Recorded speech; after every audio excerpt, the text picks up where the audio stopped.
Jam këtu për të treguar atë çfarë ndodhi. Dhe është shumë e thjeshtë me kuptimin e mirë, pasi atje nuk është se ishin të gjithë atë situatë që e panë, ishin gjithë ekipi, ishte gjithë stafi, ishim dhe ne drejtuesit.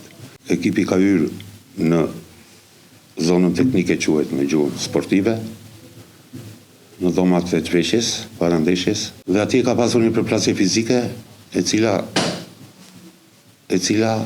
është ushtruar dhunë nga disa lojtarë të ekipit të Ilirias, nga zyrtarët të ekipit të Ilirias, dhe kjo është thjesht e vërtetueshme, pasi kur kemi parë lojtarët tanë, 4-5 lojtarët tanë, ata kanë pasur shenja në trup dhe në pjesën e fytyrës.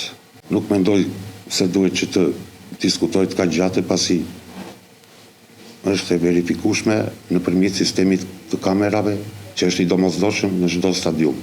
Natyrisht në këto kushte, duke u konsultuar me lojtarët, duke parë situatën e tyre, duke parë shqetësimin e tyre, klubi ka kërkuar një sqarim drejtuesit e KFI Ilirias.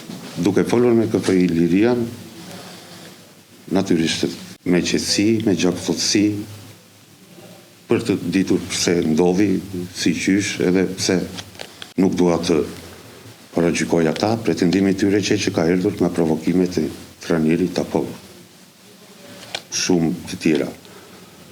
E vërteta reale është që lojtarët ishin me shenja në trup dhe në këtë moment ishte e pamundur zhvillimi i ndeshjes.